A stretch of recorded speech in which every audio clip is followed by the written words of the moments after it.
திருச்சிற்றம்பலம்.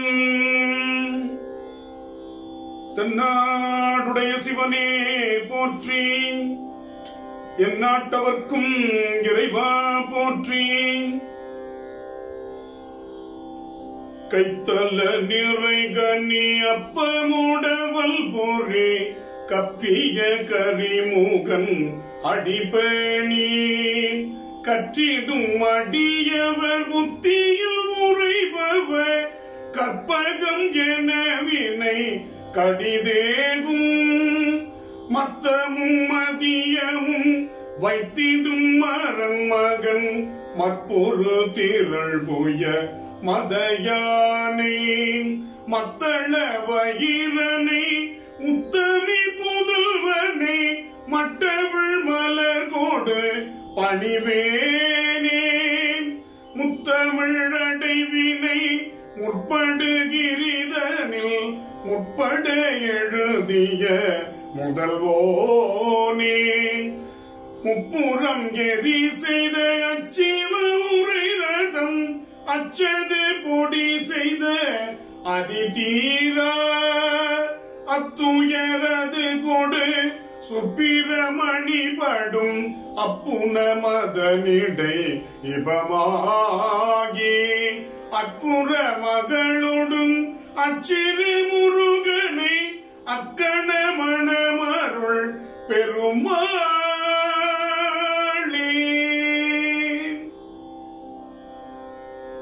ஞானமே வடிவாகிய வயலூர் வள்ளல் பெருமானுடைய தனிப்பெரும் கருணையினாலே திருமுருக கிருபானந்த வாரியார் என்ற தலைப்பில் பேசுவதற்கு மேற்கொள்ளுகிறேன். வள்ளல் திருமுருக கிருபானந்த வாரியார் குறித்து ஒரு சில உங்கள் முன்னால் பேச விழைகின்றேன். வாரியார் சுவாமிகள் என்று சொன்னவுடன் நமக்கு ஒரு முத்தமிழ் வடிவமாக காட்சி தருகிறது. கைத்தல நிறைகனி என்று அவர் தொடங்கும் பொழுது அந்த முருகப்பெருமானையும் விநாயக பெருமானையும் நம் கண்முன் கொண்டு வந்து நிறுத்துவார். பெருமாளே அப்படி அந்த கம்பீரமான குரல் இனி எங்கு நாம் கேட்போம்? அப்படிப்பட்ட ஒரு வியப்பினுடைய குறியீடாக இருக்கக்கூடியவர் வள்ளல் வாரியார் சுவாமிகள் அவர்கள். அவரை பற்றி கவியரசு கண்ணதாசன் இப்படி குறிப்பிடுகிறார். மாரியோ சில நாள் பெய்யும், மலர்களோ சில நாள் பூக்கும், ஏரியோ சில நாள் தண்ணீர் இல்லாமல் இருக்கக்கூடும், வாரியார் என்னும் எங்கள் வள்ளலின் மனமோ நித்தம் வாரியும் வளரும் என்றால் மற்றொரு வார்த்தை ஏனோ? மற்றவையெல்லாம் ஒரு காலகட்டத்தில் வறண்டு போய்விடும், உதிர்ந்து போய்விடும், வாடிவிடும். ஆனால் எங்கள் வாரியாருடைய மனம் வாரி வாரி வாரி எடுக்க எடுக்க ஊற்றாக அது சுரந்து கொண்டே இருக்கும் என்று வாயார பாராட்டுகிறார் கண்ணதாசன். அப்படிப்பட்ட வாரியார் சுவாமிகள் 1906 இந்த மண்ணில் நமக்காக நம்முடைய சமயத்தை பட்டி தொட்டி எங்கும் பரப்புவதற்காக அவதாரம் செய்தவர்கள். காங்கேய நல்லூர் என்பது சுவாமிகளுடைய அவதார தலம். அங்கே மலையதாஸ் பாகவதர் என்று சொல்லக்கூடிய அருமையான தந்தை கனகவல்லி அம்மையார் இவர்களுக்கு மகனாக தோன்றுகின்றார். பள்ளியில் செல்லாமல் தன்னுடைய தந்தையிடமே பாடத்தை தொடங்கியவர் வாரியார் சுவாமிகள். 15 வயது நிரம்புவதற்குள்ளாக பல்லாயிரக்கணக்கான செய்யுட்களை மனனம் செய்து அப்படியே திரும்ப சொல்லக்கூடிய கவி பேராற்றல், மனன ஆற்றல் பெற்றவர்கள், நினைவாற்றல் நிரம்பியவர்கள் வாரியார் சுவாமிகள். 15 வயதில் அவர்கள் சொற்பொழிவை தொடங்கி விடுகிறார்கள். அவருடைய சொற்பொழிவு என்றால் சிறு வயது பிள்ளை முதல் கிழவர்கள் வரை அமர்ந்து கேட்கக்கூடிய அளவில் அவர் இனிமையாக நகைச்சுவையாக கேட்போர் மனம் கொள்ளுமாறு பேசக்கூடிய அற்புத பண்பு வாய்த்தவர்கள், திறன் வாய்த்தவர்கள். அவர்கள் அழகாக அந்த தன் வரலாறு என்பதில் இப்படி குறிப்பிடுகிறார் வாரியார் சுவாமிகள். அந்த குழந்தை வாரியார் சுவாமிகள் என்கின்ற குழந்தை அழுததாம். அதை அவர்கள் குறிப்பிடுகிறார்கள். பால் நாடி அழுததா, மால் மருகன் கால் நாடி அழுததா? இது பாலுக்கு அழுததா அல்லது மால் மருகனாக இருக்கக்கூடிய முருகப்பெருமானுடைய திருவடிகளை நாடி அழுததா? பால் உண்ட மூவாண்டில் தமிழ் நூல் உண்டது. 3 வயதில் வாரியார் சுவாமிகளுக்கு ஞான சம்பந்தரை போல தமிழ் இலக்கியங்களை, தேவார திருவாசக பாசுரங்களை மலையதாஸ் பாகவதர் அவர்கள் கற்பிக்க தொடங்கிவிட்டார்கள். பஞ்சின் நூல் கொண்டு தறி நெய்த குடும்பம், நெசவாளர் குடும்பம் வாரியாருடைய குடும்பம். ஆனால் அதை எவ்வளவு அழகா குறிப்பிடுறாரு பாருங்க. பஞ்சின் நூல் கொண்டு தறி நெய்த குடும்பம், நெஞ்சில் நூல் கொண்டு நெறி செய்தது. பக்தி இலக்கியங்கள், சமய இலக்கியங்கள், புராண இதிகாசங்களை நூல்களாக நெஞ்சில் தாங்கி நெறி கொண்டது என்றதை குறிப்பிடுகின்றார். நாவால் ஆள் சேர்த்து இறைவன் தாழ் சேர்த்தவர் என்று வாரியார் சுவாமிகளை புகழ்ந்து சொல்வார். அவர் நாவால் ஆள் சேர்த்தவர். பணத்தால் ஆள் சேர்ப்பவர்களை பார்க்கிறோம், பதவியால் ஆள் சேர்ப்பவர்களை பார்க்கிறோம், அதிகாரத்தால் ஆள் சேர்ப்பவர்களை பார்க்கிறோம், கவர்ச்சியால் ஆள் சேர்ப்பவர்களை நாம் பார்க்கிறோம். ஆனால் நாவால் ஆள் சேர்த்தவர் நம்முடைய வள்ளல் வாரியார் சுவாமிகள் அவர்கள். அதை கண்டதும் காண துடிப்பதும் அவருடைய அந்த நிறைவில் ஒரு பாடல். நாம் மட்டுமா வாரியார் சுவாமிகளை நினைந்து நெகிழ்ந்து மகிழ்ந்து போற்ற வேண்டும்? முருகப்பெருமானுக்கே அந்த எண்ணம் வந்ததாம். அதனால்தான் வாரியார் சுவாமிகளை விண்ணில் வந்து எடுத்துக்கொண்டான் என்று ஒரு பாடல் அழகாக குறிப்பிடுகிறது. கண்டதும் காண துடிப்பதும் மண்ணில் வாழும் நாம் மட்டுமா? அனலில் பிறந்து புனலில் தவழ்ந்து புவனம் காக்கும் சிவனின் புதல்வன். எப்படி நடை வருது பாருங்க. அனலில் பிறந்து முருகப்பெருமான் நெற்றிக்கண்ணில் தோன்றியவர், புனலில் தவழ்ந்து சரவண பொய்கையில் தவழ்ந்து புவனம் காக்கும் சிவனின் புதல்வன், முருகன் கருணை பெருகும் கண்கள் கண்டன எடுத்து கொண்டன விண்ணில் என்று அந்த நிறைவை குறிப்பிடும் அற்புதமான பாடலை கேட்கும் பொழுதும் பார்க்கும் பொழுதும் கண்கள் பணிக்கின்றன. வாரியார் சுவாமிகள் மிக எளிமையாக சமய தத்துவத்தை மக்களிடம் கொண்டு செல்லக்கூடியவர். குழந்தைகள் வாரியார் சுவாமிகள் என்று சொன்னால் அவ்வளவு அற்புதமாக அந்த கூட்டத்தில் இருப்பார்கள். ஏனென்றால் வாரியார் சுவாமிகளுடைய சொற்பொழிவு கதையை சொல்வதாக மட்டும் இருக்காது, கருத்தை சொல்வதாக மட்டும் இல்லாது, தத்துவத்தை சொல்வதாக மட்டும் அமையாது. இடையிடையே குழந்தைகளுக்கு கேள்விகள் கேட்பார். அப்படி வாரியார் சுவாமிகள் அருமையாக அந்த மாம்பழ கதையை கதா காலட்சேபமாக நடத்தி கொண்டிருக்கிறார். அப்பொழுது முருகப்பெருமானுடைய அந்த காட்சி வரும் பொழுது ஒரு கேள்வி கேட்கிறார்.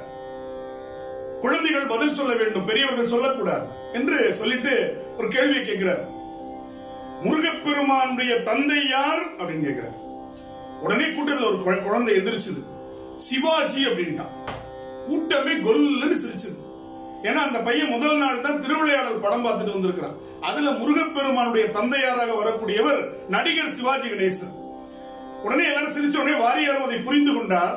உடனே அதை அழகா அந்த லாவகமாக அதை எப்படி அந்த பையனுக்கு சொல்லிக் கொடுக்கிறார் பாருங்க.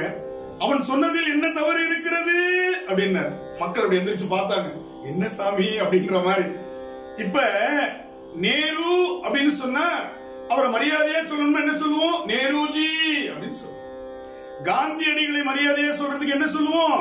காந்திஜி அப்படின்னு சொல்லுவோம். அதுபோல முருகப்பெருமான் என் அப்பன் முருகனை பெற்றவர் சிவா என்று சொன்னால் அது மரியாதையாக இருக்காது இல்லையா? அதனால சிவாஜி என்று சொன்னான் அப்படின்றார். கூட்டமே அந்த இடத்தில், அந்த பையனும் அதை கேட்டு மகிழ்ந்தவர்களும் கை. அதுதான் வாரியார் சுவாமிகள்கிட்ட இருக்கக்கூடிய ஒரு அற்புதமான ஒரு விஷயம்.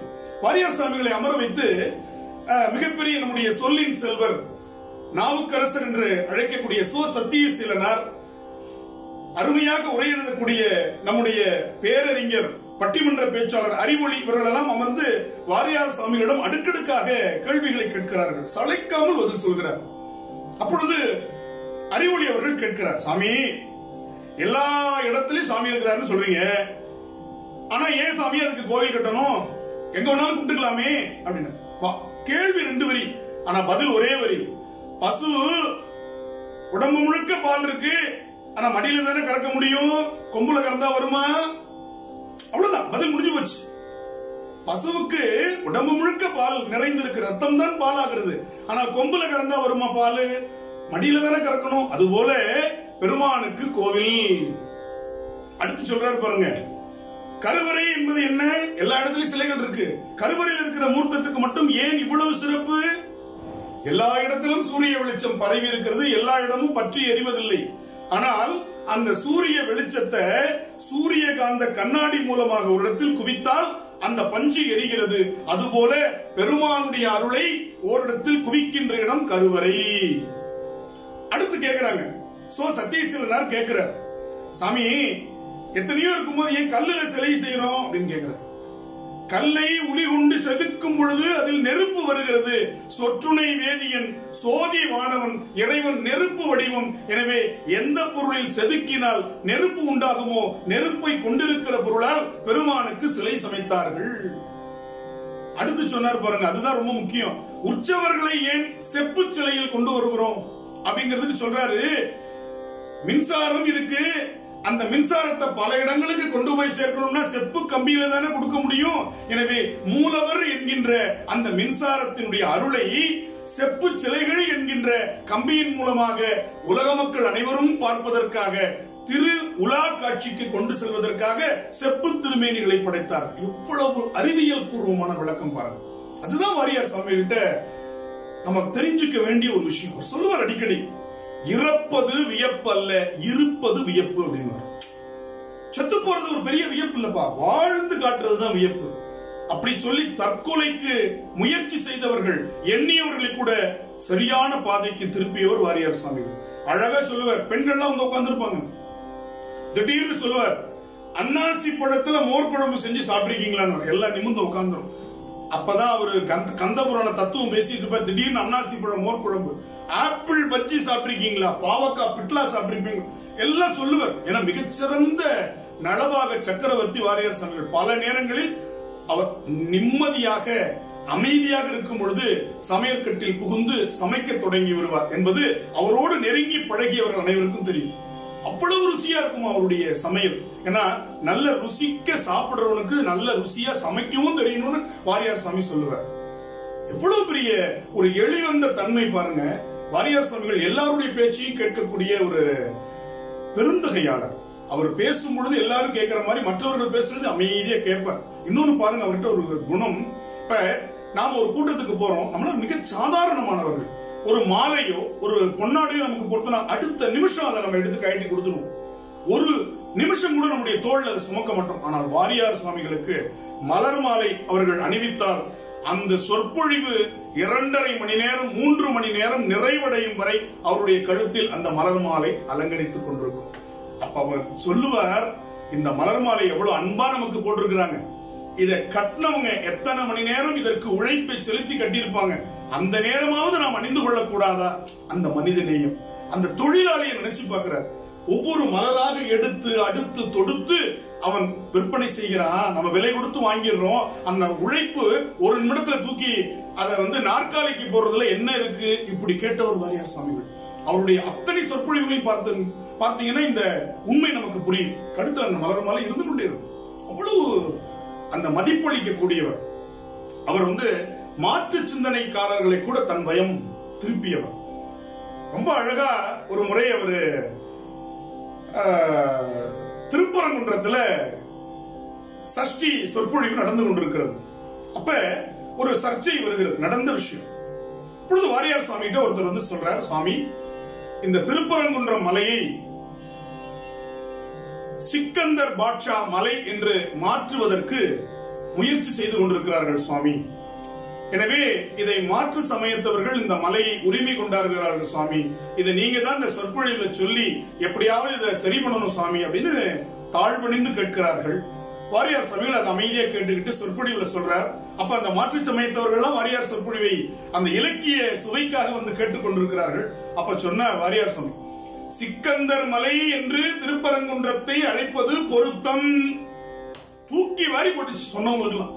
என்ன சாமி இப்படி பேசுறாரு, சிக்கந்தர் மலை என்றே அழைக்கலாம், தவறில்லை அப்படின்னு திருப்பியும் சொல்றார். எல்லாருக்கும் கொஞ்சம் வருத்தம் வாரியார் சாமி மேல. அதற்கு விளக்கம் சொன்னார் பாருங்க. என் அப்பன் முருகப்பெருமானுக்கு கந்தன் என்று ஒரு பெயர் உண்டு. கந்தன் என்பதை கந்தர் என்போம், ஸ்ரீ என்பதை தமிழில் சி என்று சொல்லுவோம். முடிஞ்சு போச்சு. ஸ்ரீகந்தர் மலை சிக்கந்தர் மலை இருந்துட்டு போட்டமே அப்படின்னா வந்தவர்கள் கைத்தட்டி ஆரவாரம் செய்தார்கள். அந்த பெயரை மாற்ற நினைத்தவர்கள் கூட சுவாமிகளை பணிந்து அது திருப்பரங்குன்றமாகவே இருக்கட்டும், மலையின் பெயர் நாங்கள் மாற்ற விரும்பவில்லை, உங்களுடைய பெருந்தன்மைக்கு நாங்கள் பணிகிறோம் என்று சொன்னார்கள். நடந்த வரலாறு. எப்படி வாரியார் சுவாமிகள் எப்படி பாருங்க அந்த மாற்று சிந்தனை. அவர் ஒரு முறை அப்படி பயணித்துக் கொண்டிருக்கிறார் தொடர் வண்டியில. மாலை நேரம் அவர் முகத்தை கழுவிக்கொண்டு திருநீரை தரித்துக் கொண்டு அனுஷ்டானத்தில் ஈடுபட்டுக் கொண்டிருக்கிறார். அப்பொழுது எதிரில் ஒரு 6-7 கல்லூரி மாணவர்கள் வாரியார் சுவாமியுடைய செயல்களை பார்த்து எள்ளி நகையாடி கொண்டிருக்கிறார்கள். அமைதியா இருக்கிறார் வாரியார் சுவாமி. அவர் பூஜையெல்லாம் முடிச்சுட்டு அப்படி நிமிர்ந்து உட்கார்றாரு. எங்க பர்றா சாமி வெள்ளடிச்சிருக்கு செவத்துக்கு அப்படின்னு திருநீர் பூசிருக்காரு 16 இடத்துல. சாமி வெள்ளடிச்சிருக்கு. நம்மளா இருந்தா உடனே கொந்தளிச்சிரும். ஏன்னா நமக்கு சுருக்குன்னு எது வருதோ இல்லையோ கோபம் வந்துடும் இல்லையா. சாமி சிரிச்சுட்டே சொன்னாரு, எல்லாரும் நல்லா இருக்கிற செவத்துக்கு தான் வெள்ளை அடிப்பாங்க, குட்டி செவத்துக்கு யாரும் அடிக்க மாட்டாங்க. இது இறைவன் வாழ்கிற வீடு, எனவே இந்த வீட்டிற்கு நான் வெள்ளை அடிக்கிறேன், குட்டிச்சவருக்கு அடிக்க வேண்டிய அவசியம் இல்லைன்னு சாமி கொஞ்சம் விபூதி கொடுங்கன்னு எல்லாம் வாங்கி நெற்றி நிறைய அணிந்து கொண்டார்கள். இப்படி கல்லூரி மாணவர்களிடத்தில் எவ்வளவு பெரிய விஷயம். நடிகைகள் எம்.ஆர். ராதாவும் வாரியார் சுவாமிகளும் ஒரு திருமணத்துல போறாங்க. நடிகைகள் எம்.ஆர். ராதா நாத்திக கொள்கை உடையவர். வாரியாரை பார்த்தோன்னா அவருக்கு ரொம்ப கிண்டல், எப்படியாவது இவரை கேலி பண்ணணும். 2 பேருக்கு பக்கத்துல 2 பேருமே முக்கியமானவர்கள். அந்த மனவீட்டுக்காரருக்கு பக்கத்துல நாற்காலி போட்டு அமர வச்சுட்டாங்க. வாரியார் சாமி அப்படியே பார்க்க வேண்டியது, சிரிக்க வேண்டியது, இப்படியே பண்ணிட்டு இருக்காரு நடிகைகள். என்னடா சொல்லி இவரை கேலி பண்ணலாம்னு நினைச்சிட்டே இருக்காரு.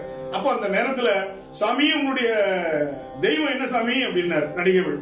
வாரியார் சாமி ரொம்ப மகிழ்ச்சியா பணிவா, என் அப்பன் முருகன் அப்படின்னாரு. முருகனுக்கு எத்தனை தலை சாமி அப்படின்னாரு. எம்.ஆர். ராதா 6 தலை அப்படின்னாரு. அப்படியா, சரி சாமி 6 தலையை வச்சுக்கிட்டு முருகன் எப்படி புரண்டு படுப்பான்னு கேட்டார். முடிஞ்சு போச்சுல்ல.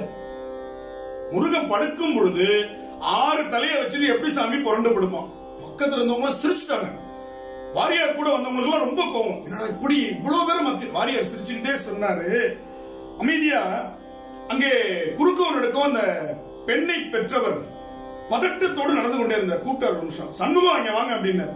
சாமி நேற்று இரவு தூங்குனீங்களா? ஒரு பெண்ணை பெற்றவர், கல்யாண பெண்ணு மணப்பெண்ணை பெற்றவர். நேற்று இரவு தூங்குனீங்களா அப்படின்னாரு. என்ன சாமி இப்படி கேட்டுவிட்டீங்க, ஒரே பொண்ணு கல்யாணம் வச்சிருக்கிறேன், எப்படி சாமி தூக்கம் வரும்? தூங்கல சாமி அப்படின்னாரு.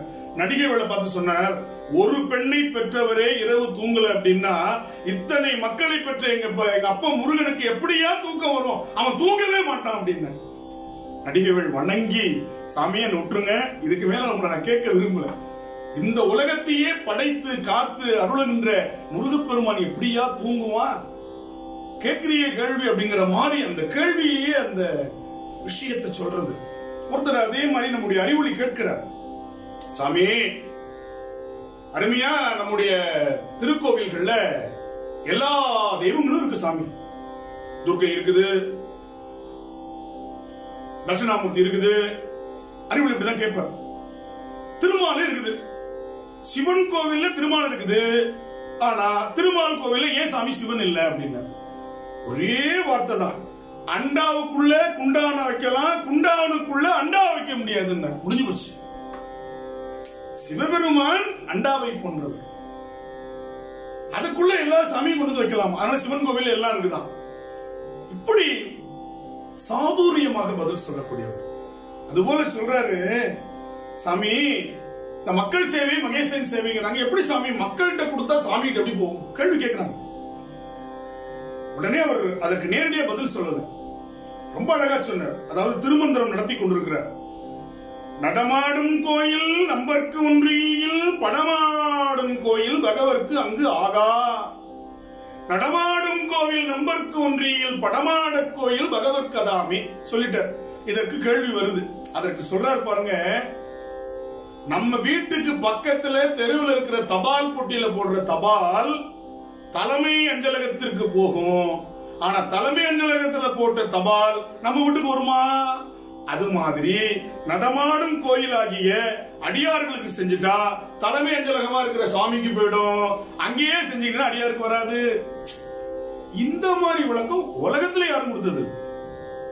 எவ்வளவு அழகு பாருங்க, இவ்வளவு அழகா. அந்த மாதிரி அந்த ரொம்ப இலக்கியங்களை சொல்லும் பொழுதும் வரலாற்றை சொல்லும் பொழுது ரொம்ப கவனமா பயணிப்பார். வாரியார் சாமி உட்கார்ந்து கேட்கும் பொழுது அந்த நகைச்சுவை உணர்வோடு சொல்லிக்கொண்டே வருவார். பசித்திரு, தனித்திரு, விழித்திரு என்றார் வள்ளலார். வள்ளலாரை பத்தி பேசுறார். பசித்திரு அப்படின்னா என்ன? சாப்பிடாம இருக்கிறதா? அறிவு பசி. தனித்திரு அப்படின்னா ஊரை விட்டு வெளியில ஓடுறதா? இல்ல, தனித்துவம், தியானம், தவம். விழித்திரு, காம, மோக, மத, மாச்சரிய, லோபம் இதிலிருந்து உன்னை காத்துக் கொள்வதற்கு விழிப்போடு. இப்படி இருந்தா என்ன கிடைக்கும்னு கேக்குறீங்களா அப்படின்னு சொல்லிடுவாரு. இந்த மூணினுடைய முதல் எழுத்து எழு. பசித்திரிலிருந்து ப, தனித்திலிருந்து த, விழித்திலிருந்து வி. பதவி கிடைக்கும். இந்த உலகத்தில் உனக்கு பதவி கிடைக்கும், அந்த உலகத்திலும் உனக்கு பதவி கிடைக்கும். எனவே பசித்திரு, தனித்திரு, விழித்திரு, பதவி என்கின்ற இது தானா வந்து சேரும். அப்ப ஒரு முறை நவராத்திரி சொற்பொழிவு வாரியார் செய்து கொண்டிருக்கிறார். திருவானைக்கால. ஏன்னா எல்லாமே அவருடைய அந்த சொற்பொழிவுகளிலிருந்து அதிகம் கேட்டவன் என்ற ஒரே தகுதி தான், வேற ஒண்ணும் கிடையாது எனக்கு அவரை பற்றி பேசுவதற்கு. அகிலாண்டேஸ்வரி அருளை பற்றி பேசிக் கொண்டிருக்கிறார் வாரியார் சுவாமிகள். அப்ப ஒருத்தருக்கு எந்திரிச்சு கேள்வி கேட்கிறார். சிவபெருமானை ஏன் பித்தன் என்று சொன்னார்கள்? இதே சுவாமி வேறொரு இடத்துல பித்தனுக்கு பெத்த மனம் பித்து, பிள்ளை மனம் கல்லு அப்படின்னு விளக்கம் கொடுத்தவர். ஆனா அங்க பேசுறது நவராத்திரி, அம்பாளை பற்றி பேசணும். அங்க சிவபெருமான உயர்த்தி அம்பாளை குறைச்சும் பேசிடக்கூடாது, அம்பாளை உயர்த்தி பேசணும். அந்த இடத்துல சுவாமியை பற்றி கேள்வி கேட்கிறாங்க, பித்தன்னு ஏன் கூப்பிட்டாருன்னு. அப்ப அதுக்கு எப்படி பதில் சொன்னார் சுவாமி? தண்ணீர் ஒருத்தன் அதுல மூழ்கினால் 3 முறை அவனை காப்பாற்றுமா, மேலே ஏற்றி விடுமா. தண்ணியினுடைய குணம் 3 முறை மேலே ஏற்றி விடும். அப்படி 3 முறை மட்டுமே காப்பாற்றக்கூடிய கங்கைய தலையில தூக்கி வச்சிட்டு இருக்கிறான். 3 முறை கங்கைய காப்பாற்றுகிற கங்கை தலையில் இருக்கிறது. ஆனா எத்தனை முறை கேட்டாலும் காப்பாற்றக்கூடிய இந்த அகிலாண்ட நாயகிய பக்கத்துல தான் வச்சிருக்கிறான். இவன் பித்தன் தானே. இதற்கு ஒரு உதாரணம் சொல்றாரு. ஒரு பெரிய ஜமீன்தார் நாதஸ்வர கச்சேரி ஏற்பாடு பண்ணிருக்கிறார். அங்க ஒருத்தர் வாசிக்கிறார் பிரமாதம். ஒரு 20 ராகத்தை சொல்லுவார். மோகனம், தோடி, காம்போதி, கல்யாணி சொல்லிட்டு வர்றார். சிவரஞ்சனி, இத்தனை ராகத்தை வாசிச்சு முடிச்சார். பக்கத்துல இந்த ஒத்து ஊதுறவர் ஊதி கொண்டிருக்கிறார். அப்ப அந்த ஜமீன்தார் போய் அந்த நாதஸ்வரம் வாசிச்சவருக்கு 500 ரூபாய் கொடுத்தாராம். இத்தனை ராகம் வாசிச்ச ஒத்து ஊதுனவருக்கு 1000 ரூபாய் கொடுத்தாராம். இந்த நாதஸ்வரம் வாசிச்சவருக்கு ரொம்ப மன வருத்தம் ஆயிடுச்சு. ஐயா, ஏன் இவ்வளவு தூரம் நான் வாசிச்சேன், எனக்கு 500 ரூபாய் தான் கொடுத்திருக்கீங்க, ஒத்து ஊதுறவனுக்கு எப்படி 1000 ரூபாய் கொடுத்தீங்கன்னு கேட்டுவிட்டார். அதுக்கு சொன்னாரு, நீ எடுத்து வாசிச்ச, அவன் தான் எடுக்காம வாசிச்சான், அதனால அவன் தான் ரொம்ப நேரம் வாசிச்சிருக்கான, அவனுக்கு 1000 ரூபாய் கொடுத்து. இப்ப அவனை என்னன்னு சொல்லுவோம்? பித்தன்னு தானே சொல்லுவோம். என்ன ஏதுனே புரியல, இவ்வளவு ராகத்தை உழைச்சு வாசிச்சவன இவனுக்கு புரிஞ்சுக்க தெரியலையே அப்படின்னு பித்தன்னு. அது போல எல்லாத்துக்கும் ஒரு உதாரணம் சொல்லி அந்த தத்துவத்தை விளக்குறதுல வாரியாருக்கு நிகர் வாரியார் தான். அப்படி சொல்லக்கூடியவர். அதுபோல திருநீர் பூசுகிறவர்களை கேலி செய்யற கூட்டம் வாரியார் காலத்தில் இருந்தது. ஏன்னா நாத்திகமும் ஆத்திகமும் ஒரு சேர போட்டி போட்டுக் கொண்ட காலம் வாரியார் சுவாமிகளுடைய காலம். பெரியார் நாத்திக கொள்கைகளை பரப்பிய போது கூட, கவனமாக இதை நீங்கள் மனதில் பதிய செய்து கொள்ள வேண்டும், நாத்திக கொள்கைகளை பரப்பிய போதும் கூட வாரியார் கூட்டங்களை, வாரியாரை பற்றி எந்த விதமான அவதூறையும் பரப்பக்கூடாது என்று தன்னுடைய தொண்டர்களை கேட்டுக்கொண்டார் என்பது வரலாறு. அவர் காப்பாற்றப்பட வேண்டியவர். அவருடைய இலக்கிய வளம் என்பது நாம் வணங்க வேண்டியது. எனவே அவரை நீங்கள் கேலி செய்யாதீர்கள் என்று தொண்டர்களை கேட்டுக்கொண்டார். இது நடந்த உண்மை. அப்படி அந்த திருநீற்றை கேலி செய்தாங்களாம் வாரியார் சுவாமி கிட்ட. உடனே ஒருத்தர் சொன்னார், திருநீர் இட்டார் கெட்டார், திருநீர் இடாதார் வாழ்ந்தார் அப்படின்னார். வாரியார் சாமி, நீங்க சொன்னது ரொம்ப சரி அப்படின்னார். திருநீர் இட்டார் கெட்டார், திருநீர் இடாதார் வாழ்ந்தார், நீங்க சொல்றது ரொம்ப சரின்னார். நாத்திகவாதிக்கே என்னடா இது, வாரியார் கோவப்படுவான்னு பார்த்தா ஆமா சரின்னு சொல்றாருன்னு. அப்ப வாரியார் சொன்னாரு, திருநீரு இட்டு ஆறு கட்டார். அது அப்படியே ஸ்டேட்மெண்ட் கொஸ்டினா மாத்திட்டார். அந்த அளவுக்கு புரிஞ்சு போச்சு. இனிமேல் இவர்கிட்ட நின்னோம்னா நமக்கு பிரச்சனை தான். அடுத்து சொன்னார் திருநீரு இடாது ஆறு வாழ்ந்தார். அப்ப திருநீர் இட்டவன் தான் வாழ முடியும், திருநீர் இடாத வாழ முடியும். நீங்க சொன்னது சரின்னு எப்படி பாருங்க அந்த தமிழ் அழகு. அது சொல்லுவாரு, ரொம்ப அழகா சொல்லுவாரு. நம்ம தமிழ் உச்சரிப்பு இன்னைக்கு வந்து தப்பு தப்பா உச்சரிக்கிறோம். வீட்டுக்கு பொண்ணு கொடுத்தவன் வருவான், அல்லது மாப்பிள்ளை வீட்டுல இருந்து அப்பா அம்மா வருவாங்க, என்ன சொல்லுவோம்? சம்மந்தி வந்திருக்கிறாங்கன்னு சொல்லுவோம். சம்முன்னா நல்ல, மந்தினா குரங்கு, நல்ல குரங்கு வந்திருக்குன்னு சொல்லுவோம். இது தெரியாம அதுவும் வீட்டுல 3 வேளை சாப்பிட்டு போவோம். தெரிஞ்சா சாப்பிடுவாரா அப்படின்னு. ஏன்னா பந்தம், ஞான சம்பந்தருடைய வரலாறு சொல்லும் பொழுது அவர் ஞானத்தோடு சம்பந்தம் வைத்தவர், அதனால அவர் ஞான சம்பந்தர். அந்த பந்தம்னா உறவு, சம்பந்தி என்றால் நல்ல உறவு. எனவே சம் என்றால் நல்ல, பந்தம் என்றால் உறவு, சம்பந்தி என்றால் நம்மோடு நல்ல உறவு வைத்தவர். எனவே மந்தின்னு சொல்லாதீங்க, சம்பந்தினா நல்ல குரங்குன்னு அர்த்தம். இவ்வளவு பாருங்க. அதே மாதிரி நம்முடைய ஹரிச்சந்திர புராணம் பேசும் பொழுது வாரியார் சுவாமிகள் சொல்லுவார், ஹரிச்சந்திரனுடைய மனைவி கேட்ட உடனே நம்ம சந்திரமதி சந்திரமதின்னு. ஏன்னா இது நம்முடைய நாக்கு புரட்சியால் தவறாக உச்சரிச்சுட்டு இருக்கிறோம். சந்திரனாலும் மதினாலும் ஒண்ணுதானே. எப்படி சந்திரமதின்னு சொன்னீங்க? தவறு. மூல இலக்கியத்துல சந்திரவதி என்று இருக்கிறது. அதற்கு சொல்லுவார் பார்வதி, திலகவதி, குணவதி என்பது போல சந்திரவதி என்பதுதான் சரி. சந்திரமதின்னு சொல்லக்கூடாது. மதியனாலும் சந்திரனாலும் ஒண்ணுதான். அப்ப அந்த நுணுக்கம் எவ்வளவு நுணுக்கமா அதை பயன்படுத்துறாரு பாருங்க. அதான் வாரியார் சுவாமிகள்ட்ட நம்ம பார்க்க வேண்டிய ஒரு விஷயம். பட்டினத்தார் அப்படின்னு ஒரு அருமையான சொற்பொழிவு பண்றார்.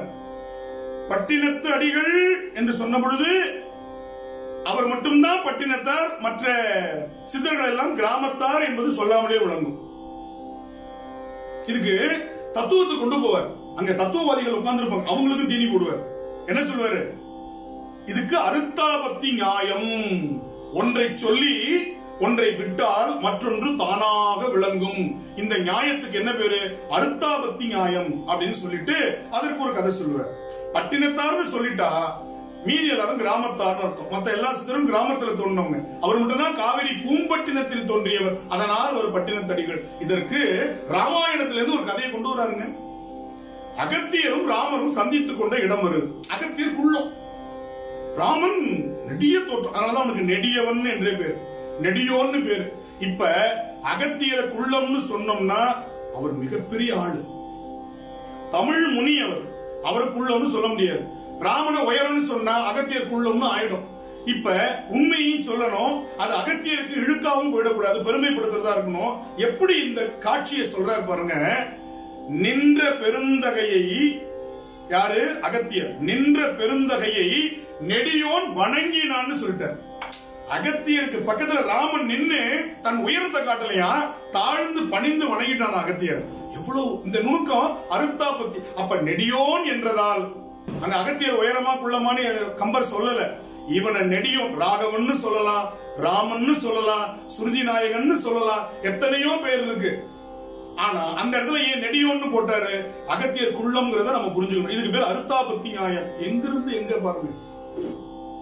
விஸ்வாமித்திரரை பத்தி வரும் ஒரு வார்த்தை, எண்ணிலா அருந்தவத்தோன்னு. இதை 7-8 விதமா பிரிப்பார். எண்ணிலா அருந்தவத்தோன்.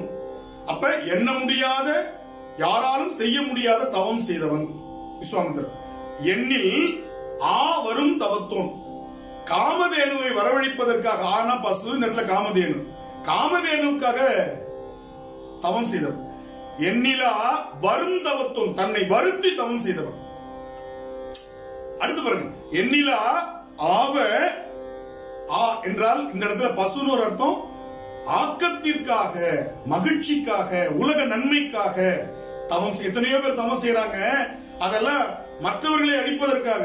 சூரபத்மன் தவம் செய்தா வாழ வைக்கிறதுக்கா? ராவணன் தவம் செய்தா வாழ வைக்கிறதுக்கா? ஆனா விஸ்வாமித்திரர் தவம் செய்தார், அது வாழ வைப்பதற்காக. அவரும் தவத்தான். இப்படியும் வரிசையை சொல்லிட்டு வருவார். இவ்வளவு பாருங்க, அந்த நுணுக்கம் வாரியார் சுவாமிகள்ட்ட தான் நம்ம பார்க்க முடியும். அந்த அதே போல அந்த சொல்லாடல் இருக்கு பாருங்க, எதுகை முனை அவருக்கு ரொம்ப எளிமையா வரும். சிவபெருமானை பற்றி நம்பி ஆரூரருடைய கதையை சொல்லிட்டு இருக்கும் போது கைலாயத்துல சிவபெருமான் எப்படி இருக்கிறார்? அவருடைய நிறம் அப்படியே பவள நிறமா. அது சொல்லுவார், நிறம் பவளம் நிரம்ப வளம். ஒரே சொல்லு, நிறம் பவளம். சுவாமியுடைய நிறம் பவளம் நிரம்ப வளம். சுந்தரர் போய் மலர் பயிர் பறிக்கிறதுக்காக போறாரு. அங்க கமலினி அனிந்திதை 2 பேரை பார்த்தாரா. ஒரு நிமிடம் பார்வை அந்த பக்கம் போயிடுச்சு. பார்த்தது தவறு என்று தன்னுடைய எண்ணத்தை மாற்றிக்கொண்டு சுவாமிக்கு மலர்களை எடுத்து தொடுத்து அடுத்து வணங்கினார். இப்படி வரும், எடுத்து தொடுத்து அடுத்து வணங்கினார். அப்ப சுவாமி கேட்டாரா, சுந்தரா, நந்தனவனத்தில் என்ன நடந்தது? சுவாமி, தவறு செய்து விட்டேன். குற்றத்தை ஒப்புக்கொள்பவர்கள் பெரியர்கள். நாம் இந்த ஜென்மத்தில் குற்றத்தை ஒப்புக்கொள்ள மாட்டோம். அப்படி நம்மளே ஒரு குத்து குத்துவார். சுந்தரர் உடனே சொல்லிட்டாரா, சாமி தவறு செஞ்சுட்டேன். இப்படி பாருங்க, அந்த காட்சியை படுத்துறது இருக்கு பாத்தீங்களா? வாரியார் சுவாமியுடைய சொற்பொழிவு கேட்டீங்கன்னா ஒலி சித்திரமாக இருக்காது, அது திரை சித்திரமாக இருக்கும். அதுதான் நம்ம அப்படியே கண்டுட்டு இருக்கும்போது அந்த காட்சியெல்லாம் கண்முன் கொண்டு வருவார். அப்படியே அவ்வளவு ஒரு நயம் அவர்கிட்ட இருக்கும். அந்த இன்னைக்கு சொல்ற வாய்ஸ் மாடுலேஷன், வாய்ஸ் மேனேஜ்மெண்ட் அப்படின்னு ஆங்கிலத்தில் சொல்றாங்க. அந்த ஏற்ற இறக்கம், திடீர்னு கத்துவார். குழந்தைகளை பண்பா வளர்க்கணும், அன்பா வளர்க்கணும். குழந்தைகளை அம்மா அப்பாட்ட பண்பா அன்பா வளரணும். பேர் சொல்லி குழந்தையை கூப்பிடணும், அழகான பேர் சொல்லி கூப்பிடணும். வீட்டுல இருக்கிற நாய் பசுக்கெல்லாம் நல்ல பேர் வச்சிருக்கிறான். குழந்தைக்கு பப்பின்னு வைக்கிறான், ஜிம்மின்னு வைக்கிறான், அம்முன்னு வைக்கிறான். குழந்தைக்கு நல்ல பேர் வச்சு கூப்பிடணும். அப்படி கூப்பிட்டா அந்த குழந்தை அன்பா வரும், ஆசையா நிக்கும்.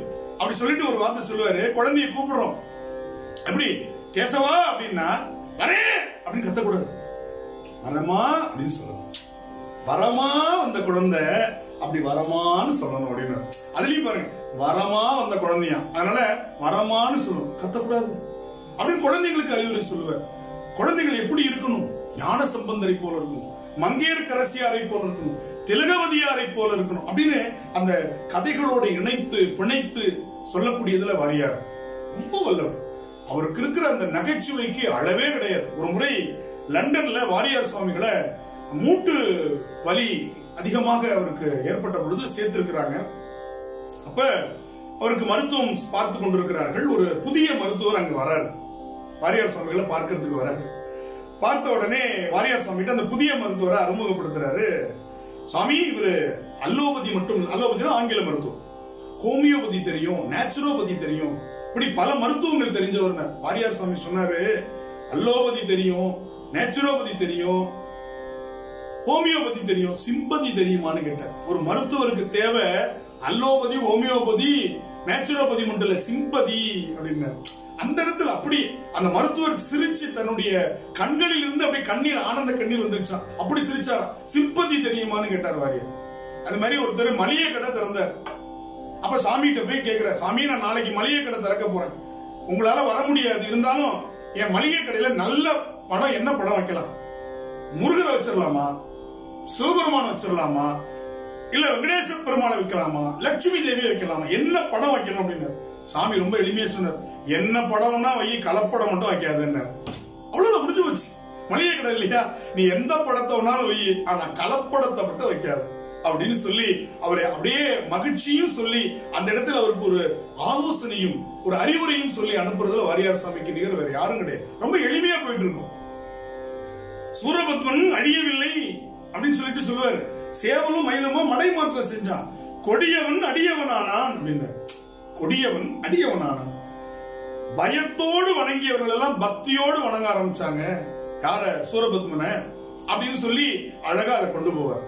திருஞான சம்பந்தருடைய தமிழ் எப்படிப்பட்டது? வாரியார் சாமி இயல் இசை நாடகம்ன்ற முத்தமிழுக்கு மேல 4 தமிழ் சொன்னவர். திருஞான சம்பந்தர் குழந்தையா இருந்து பாடினவர், அது கொஞ்சம் தமிழ் அப்படின்னு. அப்பர் சுவாமி பொன்னார் திருவடிக்கு ஒன்று உண்டு விண்ணப்பம் கெஞ்சினார், அது கெஞ்சு தமிழ். பொன்னும் மெய்ப்பொருளும் தருவானே, போகமும் திருவும் புணர்ப்பானை, பின்னையன் பிழையை பொறுப்பானை, பிழையலாம் தவிர பணிப்பானை, கரைக்கால் முதலையை பிள்ளை தர சொல்லு காலனையே அப்படின்னு சுவாமிகிட்டே போய் கேட்டவர். தோழமை நெறி, அது விஞ்சு தமிழ். அழுதால் உன்னை பெறலாமேன்னு சொன்ன மணிவாசகருடைய தமிழ் நெஞ்சு தமிழ் அப்படின்னு. எவ்வளவு பாருங்க, கொஞ்சு தமிழ், கெஞ்சு தமிழ், விஞ்சு தமிழ், நெஞ்சு தமிழ். ஒவ்வொருத்தரையும் ஆட்கொண்ட வரலாறு சொல்லுவார். பாலை கொடுத்து ஆட்கொண்டான் திருஞான சம்பந்தருக்கு, சூலை கொடுத்து ஆட்கொண்டான் நாவுக்கரசருக்கு, ஓலை கொடுத்து ஆட்கொண்டான் சுந்தரருக்கு, காலை கொடுத்து ஆட்கொண்டான் மணிவாசகருக்கு. பாருங்க, அந்த ஒவ்வொன்றுலயும் அந்த எதுகை மோனை நினைவுல நம்ம நல்லா வச்சுக்கலாம். பாலை, சூலை, ஓலை, காலை. கொஞ்சு தமிழ், கெஞ்சு தமிழ், விஞ்சு தமிழ், நெஞ்சு தமிழ். இது மாதிரி பேசுறதுக்கு வாரியார் சுவாமிகளால் மட்டும்தான் முடியும். எவ்வளவு அழகா சொல்லிட்டு வர்றாரு பாருங்க. அது போல ரொம்ப அழகா, ரொம்ப பேச்சிலேயே அப்படி எளிமையா வரும். சிந்திக்கிறவன் வந்திக்க பெறுவான், நிந்திக்க பெற மாட்டான். சிந்திக்கிறவன் வந்திக்க பெறுவான், நிந்திக்க பெற மாட்டான். எனவே சிந்திக்கணும், அப்பதான் நல்லது அப்படின்னு. அதுபோல யாரையெல்லாம் எப்படி வணங்கணும்னு சொல்லி தருவார். நம்ம வயிற்றுல சுமந்த தாயை வணங்கும் பொழுது கை வயிற்றுக்கு நேராக வச்சு வணங்கணும். நெஞ்சில நம்மை தாங்கிறவர் யாரு? தந்தை. எனவே தந்தையை வணங்கும் போது நெஞ்சுக்கு நிகராக, ஞானத்தையும் அறிவையும் கொடுக்கிற ஆசிரியரை நெற்றிக்கு நேராக, சரணாகதி பெருமானே என்று தலைக்கு மேலாக வணங்க வேண்டும். வணக்கத்தை இன்னைக்கு இப்படி எல்லாம் இருக்கும். சாமிக்கு பிளையிங் கிசிங் கொடுத்துட்டு போறான் போற போக்குல அப்படிங்கிறான். ஏன்னா புத்தி அப்படி போயிடுச்சு. சாமிக்கு பிளையிங் கிஸ் அடிச்சுட்டு போயிட்டே இருக்கிறான். இங்கேருந்து குறிப்பாத்து விட்டு எறிகிறான் காசை. சாமி வந்து பொறுக்கிட்டு போட்டுடணும். எப்படி நம்ம வந்து இன்னைக்கு வழிபாடு செய்யறது கூட நேரம் இல்லாம போயிட்டோம். ரொம்ப அழகா சொல்லுவார், வழிபாடுங்கிறது எப்படி செய்யணும் அதை சொல்லுவார். கையொன்று பட்டினத்தார் நடத்தும் போது சொல்லுவார், கையொன்று செய்ய விழியொன்று நாட கருத்து ஒன்று என்ன பொய்யொன்று வஞ்சக நாவொன்று பேச புலால் கமழும் மெய்யொன்று சார விரும்பும் யான் செய்கின்ற பூசை எவ்வாறு கொள்வாய் வினைதிருத்தவனே அப்படின்னு சொல்லிட்டு அவர் சொல்லுவார். பூஜை எப்படி பண்றோம், இன்னைக்கு எப்படி பண்றோம் பூஜை அப்படின்னு சொல்லிட்டு சொல்லுவார். நமச்சிவாய வாழ்க, நாதன் தாழ் வாழ்க.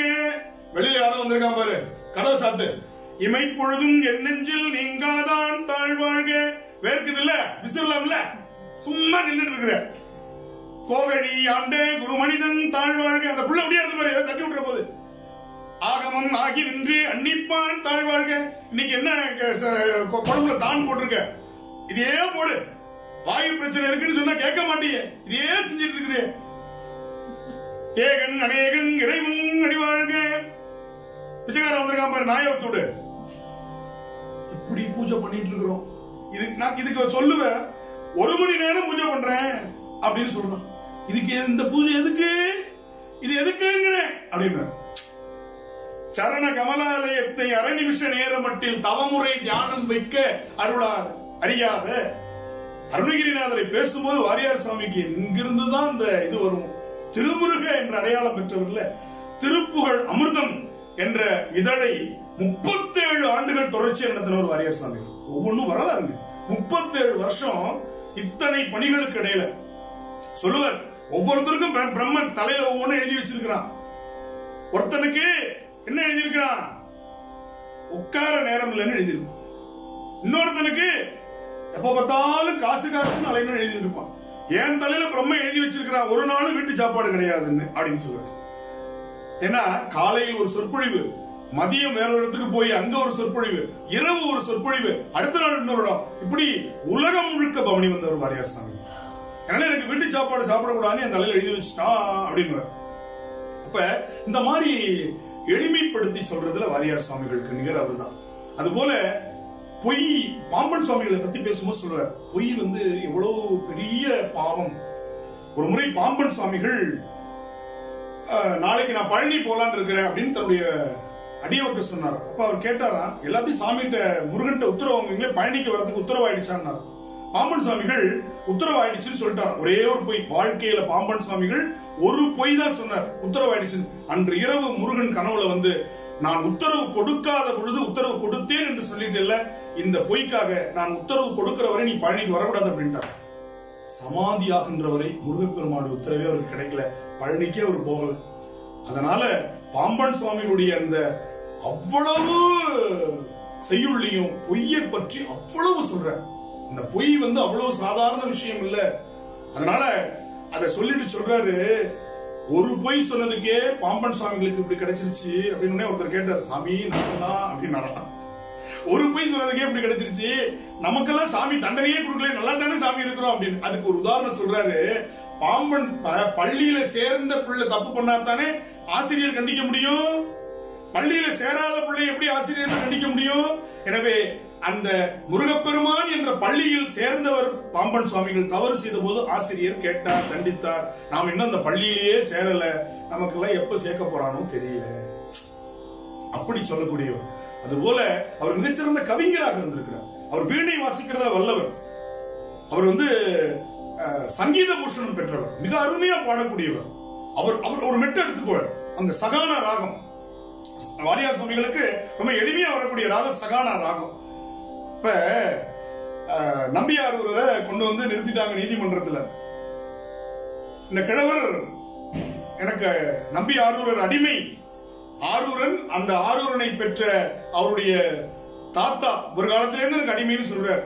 அப்ப அங்க அந்த நீதிபதிகள் கேட்கிறாங்களாம், இதற்கு அரசு தரப்புல என்ன பதிவு இருக்கு, ஆட்சியில் ஆவணத்தில் டாக்குமெண்ட் ஏதாவது இருக்குதா, அயலார் தங்கள் காட்சியில் ஐ விட்னஸ் இருக்குதா அப்படின்னு கேட்கிறாங்க. அத அழகா சொல்லுவாரு, ஆட்சியில் ஆவணத்தில் அயலார் தங்கள் காட்சியில் 3இல் 1 காட்டுங்க. நீதிபதி கேட்கிறாங்க, ஆட்சியில் ஆவணத்தில் அயலார் தங்கள் காட்சியில் 3இல் 1 காட்டு. உடனே சொல்லுவார், அவன் 3ம் இல்லாத முக்கண்ணன். அதுல கூட ஒரு நயம், 3ம் இல்லாத முக்கண்ணன். அப்ப அந்த கதையோடு சேர்ந்து வரும்பொழுது அந்த ஒரு அழகு அவ்வளவு. திருஞான சம்பந்தருடைய வரலாறு சொல்றாரு, பெத்த தகப்பன் என் பொண்ணை கட்டிக்கணும்னு சொன்னா எந்த கிழவனுக்கு முடியாதுன்னு சொல்ல முடியும். ஆனா ஒரு குமரன் 16 வயது நிரம்பிய ஞான சம்பந்தர் வேண்டான்னு சொல்றாரு. ஒரு வயசானவரா, மனைவி இறந்து போயிட்டாங்க, ஏன் 2வது கல்யாணம் பண்ணிக்கலன்னு கேட்டாங்களா, மூத்த பையன் வேண்டாங்கிறான் அப்படின்னு. அப்ப இவருக்கு என்ன எண்ணம், அது எப்படி சொல்றாரு பாருங்க, மூத்த பையன் கோச்சுக்கிறான் அப்படின்னா இவருக்கு அந்த ஆசை இருக்குது அப்ப உள்ள. அப்படி கிழவர்கள் இருக்கக்கூடிய காலத்துல பெத்த தந்தையார் சிவனேசன் செட்டியார் தான் பொண்ணை கல்யாணம் பண்ணிக்கோங்கன்னு சொல்றாரு. இது என் பெண்ணு, என் குழந்தை, இது நீங்கள் பெற்ற பெண் மாண்டு விட்டால் இது இறைவன் அருளால் நான் பெற்ற பெண் என்று பூம்பாவை மகளாக ஆசீர்வாதம் செய்தார் ஞான சம்பந்தர். அப்ப அந்த ஒவ்வொன்றும் சொல்லும் பொழுது பாருங்க, அந்த காட்சி, அந்த ஒழுக்கம் ரொம்ப அழகா சொல்லுவார். வாரியார் சாமி சொல்லுவார், பேசுறபடி வாழலைன்னா வண்டி ரொம்ப நாளைக்கு ஓடாது. பேசுறபடி வாழலைன்னா வண்டி ரொம்ப நாளைக்கு ஓடாது. கோவப்படக்கூடாது அப்படின்னு முடிவு எடுக்கிறான் ஒருத்தன். இனிமேல் நம்ம கோவமே படக்கூடாது அப்படின்னு முடிவு எடுக்கலாம். அப்பதான் சோதனை வரும். ஆனா சோதனையை சாதனையா மாத்தணும். பெரிய புராணம் நடத்திட்டு இருக்கார். எவ்வளவு சோதனை வந்தாலும் அதில் சாதிப்பவர்கள் அடியார்கள். நம்ம ஏன் அடியார் ஆவலங்கிறதுக்கு சொல்லுவார். ஒருத்தன் முடிவு பண்ணானா, நான் இனிமேல் கோவமே படுறது இல்லை அப்படின்னு. அப்போ ஒருத்தன் வந்தான எதிரில, நீங்க கோவப்பட மாட்டீங்களா, ஆமே கேள்விப்பட்டனே, ஆமா நான் கோவப்படுறது இல்லைன்னு முடிவு பண்ணிருக்கேன். அப்படியா, ரொம்ப சந்தோஷம். எது சொன்னாலும் உங்களுக்கு கோவம் வராது அப்படின்னு. வராதுப்பா, அதான் நான் முடிவு எடுத்துட்டேன்ல. இல்ல உங்க மனைவி எதுக்கு எடுத்தாலும் எழுத்து பேசுமே, அதை கேட்டு கூட அதெல்லாம் அவளுடைய அறியாமை. அவளுக்கு நான் புரிய வைப்பேன், அதனால எனக்கு கோபம் வராது. உங்க பையன் எதை சொன்னாலும் எது எகனமகனே செய்வானே, உங்களுக்கு கோபம் வராது. கடன் வாங்கினவன் திருப்பி கொடுக்கலன்னா கோபம் வருமா, வராது. வயல்ல வரப்ப தள்ளி போட்டானா கோபம் வருமா? அந்த வீட்டு குப்பையா உங்க வீட்டுல ஒருத்தன் எடுத்து கொட்டினானா கோபம் வருமா? யாராவது உங்களை திட்டினா அவமானப்படுத்தினா கோபம் வராது. அடிச்சுட்டா சொல்றேன் கோபம் வராதுன்னு எத்தனை முறை சொல்றது, கோபம் வராது. அரை நிமிஷ நேரம் கூட நம்மளால அதை சாதிக்க முடியல. ஆனா ஆயுள் முழுக்க சாதித்தவர்கள் அருளாளர்கள், அடியார்கள். அதனால தான் அவங்களை நம்ம வணங்குறோம். அவங்க செய்த செயல்ல பெருசு இல்ல, அந்த செயல்ல வர சோதனைய அவர்கள் வெற்றி பெற்றார்கள் இல்லையா, அதுதான் பெருசு. துணி துவைத்து கொடுக்கிற எளிய தொழில் தான் செஞ்சார் திருக்குறிப்பு தொண்டர். அது பெரிய எல்லாரும் செய்யலாம்.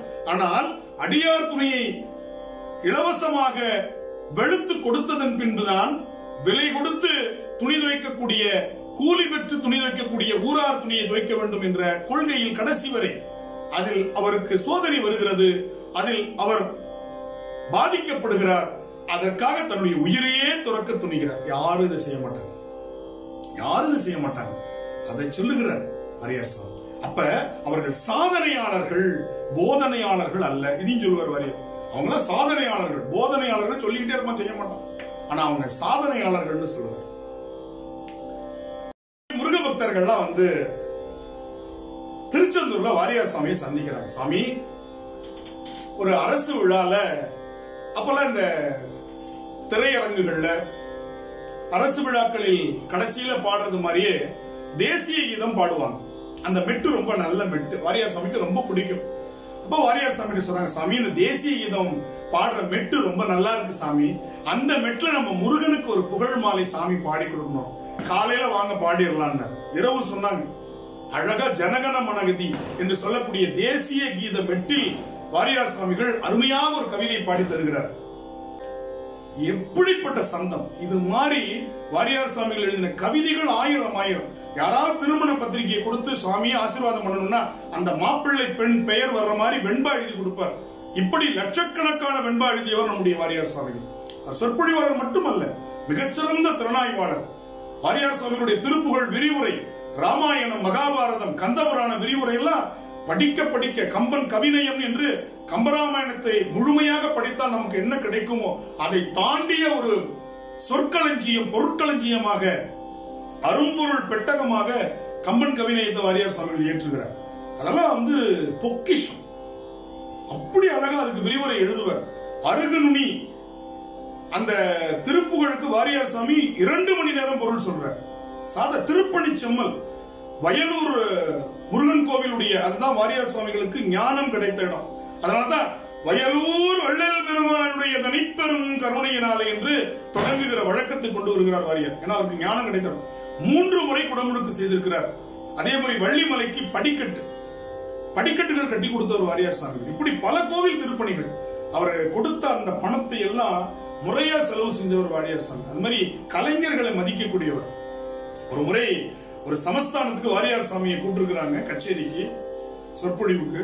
அப்போ வாரியார் சாமிக்கு ஒரு இடமும் அவர் கூட அந்த கலைஞர்களுக்கு வேற ஒரு கெஸ்ட் ஹவுஸ் சொல்லுவோம் இல்லையா, அது போல பயணியர் மாளிகையும் ஏற்பாடு பண்ணியிருந்தாங்க.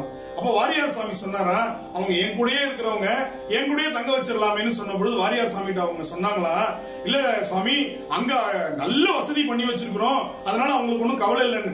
அவ்வளவு நல்ல வசதி பண்ணிருக்கேன்னா நான் இந்த சின்ன இடத்துல இருக்கிறோம், நானும் அந்த நல்ல வசதி பண்ணிருக்கிற இடத்துக்கே போயிடுறேன்னு சொல்லி அவர்களையும் தன்னோடு இணைத்துக் கொள்ளக்கூடிய அந்த வாத்திய கலைஞர்களை மதிக்கக்கூடிய, சகமாக மதிக்கக்கூடிய ஷேக் சின்ன மௌலானா மிகச்சிறந்த இசைக்கலைஞர். அவருடைய இல்ல திருமணத்திற்கு வாரியார் அழைக்கிறார். வாரியார் சுவாமிகள் போகிறார். பொதுவா வாரியார் சுவாமிகளை யார் அழைத்தாலும் அவருக்கு காணிக்கை செலுத்துவது வழக்கம். அப்போ வாரியார் சாமிக்கு ஷேக் சின்ன மௌலானா ஒரு காணிக்கை முடிப்பை கொடுக்கிறார். வாரியார் சாமி மறுத்துறார். அப்ப கேட்கிறாங்க, நீங்க எந்த திருமணத்திற்கு போனாலும் எந்த நிகழ்ச்சிக்கு போனாலும் உங்களுக்கு காணிக்கை கொடுப்பது வழக்கம் தானே, ஏன் என்கிட்ட மறுக்கிறீங்கன்னு கேட்கிறார் ஷேக் சின்ன மௌலானா. அதற்கு அழகா ஒரு வார்த்தை புராணத்தில் இதிகாசத்திலிருந்து எடுத்து சொல்லுகிறார். கங்கையை கடப்பதற்கு குகன் படகோட்டுகிறான் ராமனுக்கு. அப்ப கங்கையை கடந்து விட்டு ராமன் குகனுக்கு, நான் உனக்கு இதுக்கு என்ன கைமாறு செய்யணும்னு கேட்கிறான். என்ன கங்கையை கடக்குன, என்ன இப்ப காசு பணம் இல்ல, நான் உனக்கு ஏதாவது கைமாறு செய்யணும்னா என்ன செய்யணும், அப்ப எனக்கு வேண்டாம் அப்படின்னாராம். யாரு? குகன். ஏன் வேண்டாம்னு சொன்னார்னா, நான் கங்கையை கடப்பதற்கு வேலை செய்யக்கூடிய ஓடக்காரன், நீ பிறவி கடலையே கடப்பதற்கு உதவி செய்யக்கூடிய கடவுள், எனவே நானும் ஓடக்காரன் நீனும் ஓடக்காரன், ஒரு ஓடக்காரன் இன்னொரு ஓடக்காரன் குழி வாங்க மாட்டான். அதுபோல நீங்களும் கலைஞர், நானும் ஒரு கலைஞன், ஒரு கலைஞன் இன்னொரு கலைஞனை ஆதரிக்கணுமே தவிர அவன்கிட்ட புடிங்க எடுத்துக்க கூடாது. அந்த பண்பாடு பாருங்க. அவர்கிட்ட பணம் வேண்டாம், இது என்னுடைய உங்கள் மகளுக்கான அன்பளிப்பாக வைத்துக் கொள்ளுங்கள்னு திருப்பி கொடுத்துட்டு வந்தார்.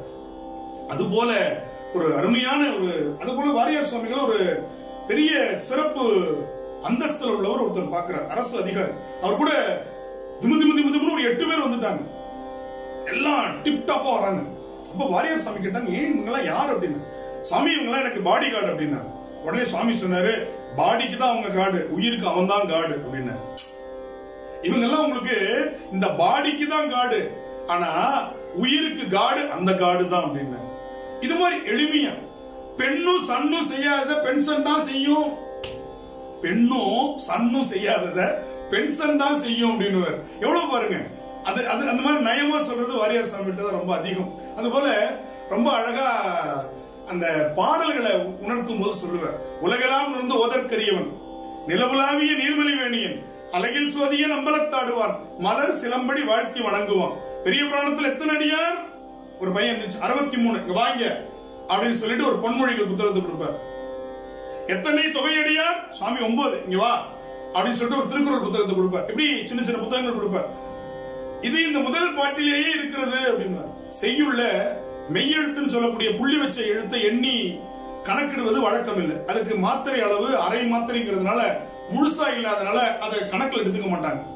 அப்ப அதுல உள்ள எழுத்துக்களை எண்ணி பார்த்தா 63 எழுத்துக்கள் வரும்.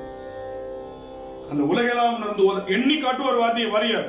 அவருடைய அந்த விளக்க உரையில பாருங்க, அழகா அதை போட்டு வச்சிருப்பார். அந்த உலகெல்லாம் நடந்து பாடலை என்ன 63 எழுத்துக்கள் வரும். அதே போல அதனுடைய சொற்களை எண்ணீங்கன்னா 13 வரும். பெரிய புராணம் 13 சருக்கங்களாக பிரிந்திருக்கிறது. எனவே 13 சருக்கங்களில் 63 நாயன்மார் வரலாற்றை சொன்ன காரணத்தினால் உலகலாம் என்று பெருமான் அடியெடுத்து கொடுத்ததனால் அந்த பாட்டிலேயே என்ன சொல்ல போறோங்கிறத சொல்லிட்டாரு அப்படின்னு ரொம்ப அழகா அதை கொண்டு வந்து காட்டுவார். அதுபோல தேவக்கோட்டையில கந்தசஷ்டி விழால வாரியார் சுவாமிகள் பேசுகிறார். அங்க 1000 அப்படிங்கிறதுக்கு பிள்ளையார்னு சொல்லுவாங்க. உங்களுக்கு ஒரு பிள்ளையார் கொடுத்துறோம் அப்படின்னு சொல்றாரு. ஒரு பிள்ளையார் என்னுடைய வாழ்க்கைக்கு, இன்னொரு பிள்ளையார் கொடுத்தா சமூகத்திற்கு அப்படின்னு வரும். ஏன்னா 2000 அப்படி வாரியார் அவங்களுக்கு நயமா அவங்களுக்கு புரியுற மாதிரி. ஒரு பிள்ளையார்னா 1000 ரூபாய், 2 பிள்ளையார் கொடுத்துருங்க அப்படின்னு வரும். அப்ப அதுக்கு விளக்கம் சொல்றாரு.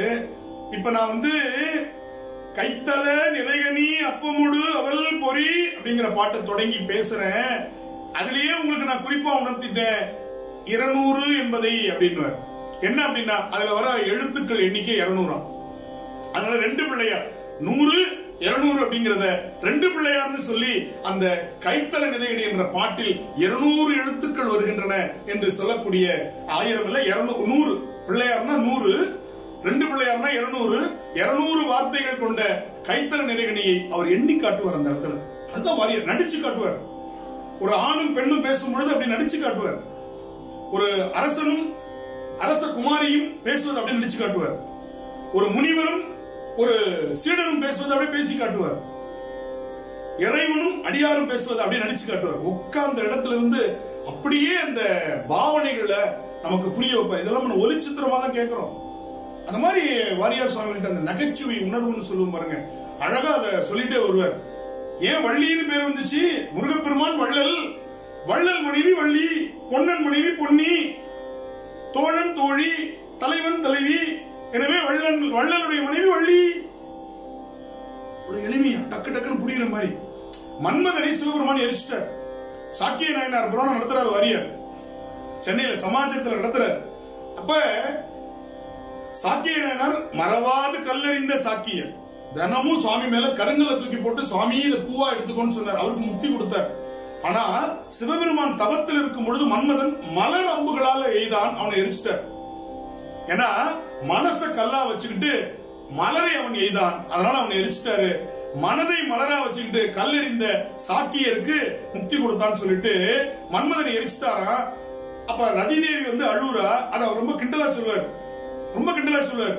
பாடி அழுவுறதுக்கு பாடி கூட இல்ல அப்படின்னு. எவ்வளவு எளிமையா அவருக்கு வருது பாருங்க. அவ பாடி ஒப்பாரி பாடி அழுவுறதுக்கு பாடி கூட இல்லையா, சாம்பலா கிடக்குறான் மன்மதன். இவ்வளவு எளிமையா அத சொல்லி வாரியார் சுவாமிகள் அந்த இடத்தை அப்படியே ஒரு கலகலப்பாக கொண்டு செல்லக்கூடிய ஒரு தன்மை அவர்கிட்ட உண்டு. அதுபோல ரொம்ப புராண கதைகளை சொல்லும் பொழுது ரொம்ப நுணுக்கமா சொல்லுவார். புராணத்துல பொய் இருக்கான இருக்கும், ஆனா உண்மையின் மீதுதான் அந்த பொய் கட்டமைக்கப்பட்டிருக்கும். உண்மை இல்லாமல் பொய் இல்ல, உண்மையை புராணம் பெரிவித்து காட்டுகிறது அப்படின்னு சொல்லிட்டு உதாரணம் சொல்லுவாரு. இது கையில கடிகாரம் இருக்கு, அந்த கடிகாரத்துல மணி தெரியும், முள்ளு தெரியும், ஆனா உள்ள இருக்கிற நுணுக்கமான சின்ன பொருள் தெரியுமா? தெரியாது. அப்ப அந்த கடிகாரம் சீர் செய்யறவர் என்ன பண்ணுவார்? ஒரு பூத கண்ணாடியை கண்ணுல மாட்டி பார்ப்பாரு. அப்ப சாதாரண கண்ணுக்கு தெரியாதது அந்த பூத கண்ணாடியில் தெரியும், எனவே அவர் சீர் செய்வார். அதுபோல உண்மை என்கின்ற அற்புதமான நுணுக்கமான விஷயத்தை புராணம் என்ற பூத கண்ணாடி பெருசா காட்டுது. சூரபத்மன் என்ற ஆணவத்தை முருகன் என்ற உயிர் வேலாயுதம் என்ற அறிவால் வென்றது. ஆணவத்தை அறிவால் வென்றது சூரசம்காரம். முடிச்சுவார். நம்ம கிட்ட இச்சாசக்தி வள்ளி, கிரியாசக்தி தெய்வ யானை, ஞான சக்தி வேல் அப்படின்னு சொல்றாரு. எவ்வளவு பாருங்க, தமிழ் மேல தனியாத விருப்பம். மத்த மொழியெல்லாம் படிச்சோம்னா நமக்கு அல்சர் வந்துடும் அப்படின்னு ஒரு வாரியார். திருவனந்தபுரம் சொல்லுங்க, உயிர் இன்னும் கொஞ்ச நாள் இந்த உடம்புல வாழணும் பிரியப்படும். ட்ரிவாண்ட்ரம் அப்படின்னா கிளம்பிடுவோம், இவன்கிட்ட இருந்து நம்ம கஷ்டப்படக்கூடாதுன்னு உயிர் முடிவு பண்ணிடுவோம். இப்படி இப்படியே சொல்லுவார். அழகா நம்முடைய மொழியை அம்மா அப்படி சொல்லி பாருங்க. உயிர் கொஞ்ச நாள் நல்ல மகிழ்ச்சியா இருக்கும். லண்டனுக்கு போயிருந்தார் வாரியார் சாமி, அதை சொல்றாரு. லண்டனுக்கு போயிருந்தேன், அங்க எல்லாரும் ஆங்கிலம் பேசுறாங்க. லண்டன் மாடு மம்மி சொல்லல, மதர் சொல்லல, அம்மான்னு கூப்பிடுது. லண்டன்ல இருக்கிற மாட்டுக்கு தெரியுது இங்க உள்ள அப்படின்னு சொல்லிட்டு நீங்களே புரிஞ்சுக்கிட்டீங்க. அந்த நயமா அப்படி சொல்லி போறது, அந்த அந்த நுணுக்கம் வாரியார் சாமி. அவர் பாருங்க, தன்னை வாரியார் என்று எங்கேயுமே அவர் கையொப்பம் விட்டதில்லை. கிருபானந்த வாரி, அந்த வாரியார் அப்படின்னு தன்னை அவரே தற்புகழ்ச்சியாக பெருமைப்படுத்திக் கொள்ளவே இல்லை. யாருக்கு கடிதம் எழுதினாலும் கிருபானந்த வாரி அப்படின்னு எடுத்துவார். வாரியார்னு எங்கேயுமே அவர் போட்டதில்லை. வாரியார் சுவாமின்னு எங்கேயுமே அவர் தன்னை வெளிப்படுத்தி தற்புகழ்ச்சியாக அவர் எங்கேயுமே சொன்னதில்லை. அவருடைய கடிதங்களை நீங்கள் பாருங்கள், அவருடைய பாடல்களை பாருங்க, கிருபானந்த வாரி அப்படிதான் முடிச்சிருப்பார். ரொம்ப அழகா அந்த ஒரு செய்திகளை நம்ம பார்க்கும் பொழுது, வாரியார் சாமிக்கு தஞ்சை தமிழ் பல்கலைக்கழகம் டாக்டர் பட்டம் கொடுத்துச்சு. அண்ணாமலை பல்கலைக்கழகம் கொடுத்தது, மதுரையில் கொடுத்தாங்க. 3 பல்கலைக்கழகங்கள் அவரை பெருமைப்படுத்திருக்கு. அண்ணாமலை பல்கலைக்கழகம், மதுரை பல்கலைக்கழகம், தஞ்சை தமிழ் பல்கலைக்கழகம் வாரியாருக்கு டாக்டர் பட்டம் கொடுக்கறதுக்காக கூப்பிடுறாங்க. அப்ப திருச்சி சின்னசாமி வாரியாருடைய மிகப்பெரிய அன்பர். அவர் ஒரு கார்ல வராங்க, வாரியார் சாமி ஒரு கார்ல வராங்க. அப்ப வரும் பொழுது கவர்னருடைய விழா, பாதுகாப்பு ஏற்பாடுகள் ரொம்ப கடுமையாக இருக்கு. அப்ப வாரியார் சாமி உள்ள போகும்போது அந்த காரை விட்டுறாங்க. சின்னசாமி அவர்கள் அந்த காரை நிறுத்திடுறாங்க. வாரியார் சாமிகளுக்கு மட்டும்தான் உள்ள அனுமதி, உங்களுக்கு பாஸ் இருந்தா தான் அனுமதி அப்படின்னு. உடனே வாரியார் சாமிகள் இறங்கி, நானே பாசா அவருக்கு வர அப்படின்னு சொல்லி அவர் கார்ல தமிழ் பல்கலைக்கழகத்துக்குள்ள நுழைந்த வரலாறு பாருங்க. தான் கூட வந்தவங்களை எவ்வளவு மதிக்கின்ற பண்பாடு. இன்னைக்கு அந்த பண்பாடெல்லாம் சொல்லிக் கொடுக்க வேண்டியிருக்கு. தன்னுடைய காரை விட்டு இறங்கி எனக்காக இந்த பட்டமளிப்பு நடைபெறுகிறது, எனவே என் கூட வந்தவனும் வரணும், எனவே நான் அந்த கார்ல வந்துட்டா பாஸ் கேட்க மாட்டீங்களே என்று அந்த பாதுகாப்பு அதிகாரி கேட்டோன்னே வணங்கி சாமியை மன்னிச்சிருங்கன்னு சொன்னாங்களாம். அந்த மாதிரி அந்த மாற்று கருத்து உடையவர்களை கூட மயக்கக்கூடிய தன்மை வாரியார் சுவாமிக்கு. வாரியார் சுவாமிகளுக்கும் அந்த காலத்துல முதலமைச்சராக இருந்த பாரத ரத்னா எம்ஜி ராமச்சந்திரன் அவருடைய தொண்டர்களுக்கும் ஒரு பிரச்சனை வருது. இது வாரியார் சுவாமிகளை அவருக்கு ஒரு கூட்டத்தில் அந்த தொண்டர்கள் கொஞ்சம் சலனப்படுத்தி கற்களை எறிந்து மிக வருத்தத்திற்கு உள்ளாக்கி விடுகிறார்கள். வாரியார் சுவாமிகள் ஒரு செய்தியை சொல்லுகிறார். அந்த செய்தி தவறாக புரிந்து கொள்ளப்படுகிறது. உடனே அந்த தொண்டர்கள் கொந்தளித்து இது பாரத ரத்னா எம்ஜி ராமச்சந்திரன் அவர்களுக்கு செல்கிறது. உடனே அவர் ரொம்ப மன கஷ்டப்பட்டு, வாரியார் சாமிகள் எவ்வளவு பெரியவர், அவரை போய் இப்படி பண்ணிட்டீங்களே என்று சொல்லி வாரியார் சாமிகளை அழைத்து ஒரே மேடையில, வாரியார் சாமி அப்ப கோவில் குடமுழுக்குக்காக நிதி திரட்டி கொண்டிருக்கிறார் சொற்பொழிவு மூலமாக. அப்பொழுது பாரத ரத்னா எம்ஜிஆர் அவர்கள் ஒரு செக்கை எடுத்து கொடுத்து கையெழுத்து போட்டு, நீங்கள் நிரப்பிக் கொள்ளுங்கள், இந்த கோவில் குடமுழுக்கு எவ்வளவு பணம் தேவையோ அவ்வளவு நிரப்பிக் கொள்ளுங்கள் என்று சொல்லிட்டு மேடையில் சொல்றார், இது அரசாங்கத்தின் பணம் அல்ல, நான் உழைத்து நடித்து சம்பாதித்த பணத்தை வாரியார் சுவாமிகளுக்கு கொடுக்கிறேன்னு சொன்னார். அந்த மேடையில் வாரியார் சுவாமிகள் கொடுத்த பட்டம் தான் பொன்மன செம்மல். எம்ஜி ராமச்சந்திரனுக்கு நம்முடைய முதல்வர் அவர்களுக்கு வாரியார் சுவாமிகள் என்ன கொடுத்தார்? பொன்மன செம்மல் என்று பட்டத்தை கொடுத்து அந்த இடத்தில் பெருமைப்படுத்து. அப்படி ஒவ்வொரு முதல்வர்களும் வாரியார் சுவாமிகளை அவ்வளவு போற்றி பாதுகாத்தார்கள். அறிஞர் அண்ணா அவர்கள் வாரியார் சுவாமிகள் மீது மிகுந்த காதலுடையவர்கள். பாரதிதாசன் அவர்கள் வாரியார் சுவாமிகளை பெரிதும் மதித்தார்கள். அவர் ஒரு புராண பிரசங்கி என்று பாரதிதாசன் அவரை ஏளனமாக ஒரு காலகட்டத்தில் நினைத்துக் கொண்டிருந்தார். ஒரே மேடையில் இருவரும் பேசிய பொழுது தமிழ் அப்படிங்கிற ஒரு சொல்லை வைத்துக் கொண்டு வாரியார் சாமிகள் 1 மணி நேரம் அங்கே பேசுகின்றார். அப்பொழுது 10 நிமிடம் தான் வாரியார் சாமிகளுக்கு கொடுத்தாங்களாம். வாரியார் சாமி 10 நிமிடத்தில் முடிச்சுட்டு அப்படி பார்த்தாராம். பாரதிதாசன் கையெடுத்து கும்பிட்டு, இன்னும் நீங்கள் பேச வேண்டும் என்றாங்க. 1/2 மணி நேரம் பார்த்துட்டு இப்படி பார்த்தாராம், இன்னும் பேசணும். இப்படி 1 மணி நேரம் அவர் புராணத்தை பேசுறவரு, அவருக்கெல்லாம் நேரம் கொடுக்காதீங்க, 10 நிமிஷத்துல முடிக்க சொல்லுங்கன்னு பாரதிதாசன் சொன்னார். ஆனால் அவரே 1 மணி நேரம் பேச வேண்டும் என்று கேட்டுக்கொள்ளுமாறு அந்த தமிழ் அப்படிங்கிற ஒரே வார்த்தை, தா வல்லினம், மீ மெல்லினம், ழா இடையினம், இப்படி வல்லின மெல்லின இடையினங்களினுடைய கூட்டாக அமைந்திருக்கிற ஒரே உலக மொழி தமிழ் அப்படின்னு ஆரம்பிச்சு வாரியார் 1 மணி நேரம் பேசி அங்க இருந்தவங்களை அப்படியே கலகலக்க வச்சுட்டார். மாற்று கருத்துடையவர் பாரதிதாசன் அமர்ந்து கேட்டார், பணிந்து கேட்டார், மகிழ்ந்து கேட்டார். இதுதான் நம்ம பார்க்க வேண்டிய ஒரு வாரியார் சாமிகிட்ட கேட்க வேண்டியது. ரொம்ப எளிமையா சொல்லுவாரு, நான் சொல்லுவேன். ஒருத்தர் வாரியார் சாமி கிட்ட கேட்கிறாரு, சாமி சைவம்ங்கிறாங்க அசைவம்ங்கிறாங்க, ரெண்டுத்துக்கு என்ன வித்தியாசம் அப்படின்னா வாரியார் சாமி யோசிச்சார். சொல்லிட்டு உனக்கு புரியுற மாதிரி சொல்லணும், சைவம்னா என்ன அசைவம்னா என்ன எளிமையா சொல்லுங்க. நம்ம என்னன்னா யோசிப்போம், இதெல்லாம் சாப்பிட்டா சைவம், இதெல்லாம் சாப்பிட்டா அசைவம் அப்படின்லாம் நம்ம பட்டியல் போடுவோம். வாரியார் ரொம்ப அழகா சொன்னார். ஒரு ஆடு அடிபட்டு கிடக்குது, அதை பார்த்து கண்ணுல தண்ணி வந்தா சைவம், நாக்குல தண்ணி ஊறுச்சுன்னா அசைவம், முடிஞ்சு போச்சு.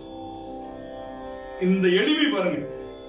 கண்ணுல ஜலம் வந்துச்சுன்னா அவன் சைவம், ஐயோ ஆடு அடிபட்டு போச்சேன்னு பரவாயில்ல அப்படின்னு, நாக்குல ஜலம் ஊறுச்சுன்னா அது அசைவம்.